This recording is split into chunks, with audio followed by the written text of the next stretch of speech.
Good morning, wonderful listeners. Sandy here with another Power Pop.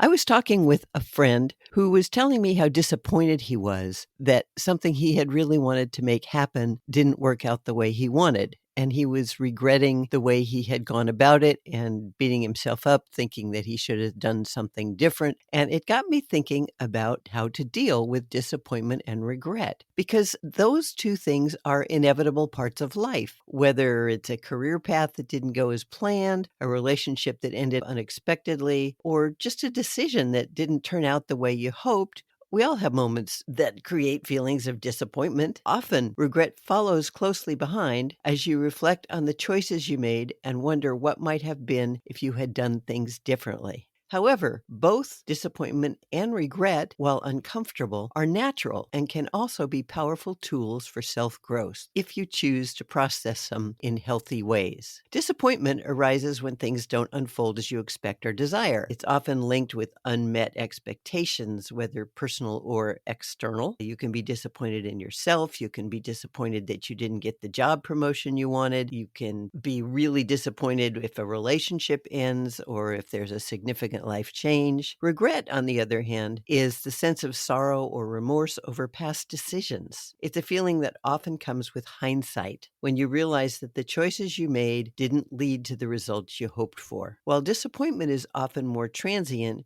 regret can linger for a longer time, and it often involves self-blame or wishing you could turn back time. And this just ends up being very destructive. So if you're feeling disappointed, there are a lot of things you can do. First of all, acknowledge your feelings. Suppressing the emotions might seem like an easy way to avoid discomfort, but it often leads to long-term issues like anxiety and depression. So it's much better to acknowledge your feelings of sadness, frustration, or anger so you can begin to understand that the disappointment is a natural response to unmet expectations. Allowing yourself to feel helps release the emotional weight and clears the path for healing. If you're disappointed, it's good to reframe your expectations. Sometimes your disappointment stems from expectations that may have been unrealistic or out of your control. If you reassess what you expected versus what actually occurred, you might be able to get a new perspective. Did you expect perfection? As I've often talked about, there is no such thing as perfection. Did you set goals based on factors beyond your control? By examining and adjusting your expectations, you may find that your disappointment will lessen over time. And then always find the lesson. Every disappointment carries the potential for growth. Ask yourself,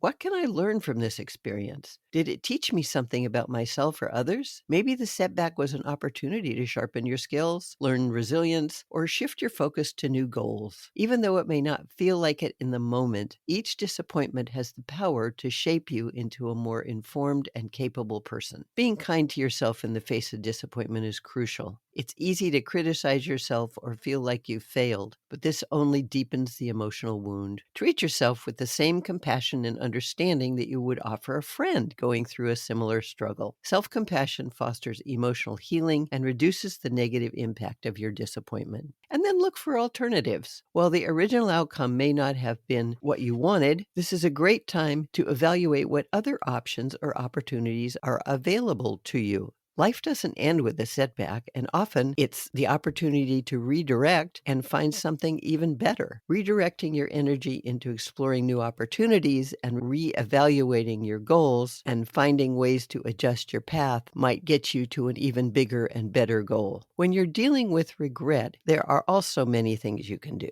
First of all, accept that mistakes are part of life. One of the most powerful ways to deal with regret is to accept that everyone makes mistakes. Mistakes are an inevitable part of the human experience, and they help to shape who you become. So be gentle with yourself. Shannon and I talk about that all the time. It is so important to be gentle and recognize that no one can make perfect decisions every time. Instead of beating yourself up for past actions, acknowledge them, learn from them, and move forward. Turn what might be a negative into a positive. Practice forgiveness. Regret often comes with self-blame. You may find yourself caught in a loop of what-ifs or wishing you could change past actions. Forgiveness doesn't mean you condone your mistakes or anyone else's actions, but it frees you from the emotional burden of holding on to past wrongs. Regret often pulls you backwards into the past, but it's essential to focus on the present moment. You can't change what has already happened, but you can control what happens next and learn from what was. Take actions now that align with your current values and goals. By focusing on the present, you prevent the weight of regret from holding you back and start looking forward. And then seek closure. Regret can sometimes be a result of unresolved issues or unfinished business. If you regret not speaking up in a relationship, for instance, seeking closure through conversation or writing a letter can bring a sense of peace. Closure isn't always about reconciliation, but about giving yourself permission to let go of the past.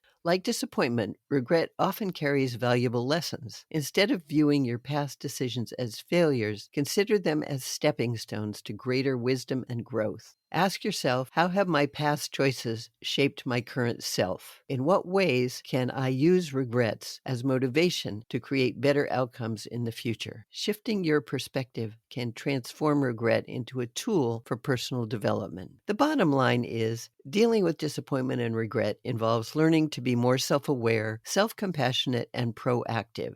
By embracing both emotions as part of the human experience, you allow yourself the freedom to heal and grow. These feelings won't last forever, but how you respond to them can define your future. Every time you process disappointment and regret, you refine your ability to cope with life's challenges.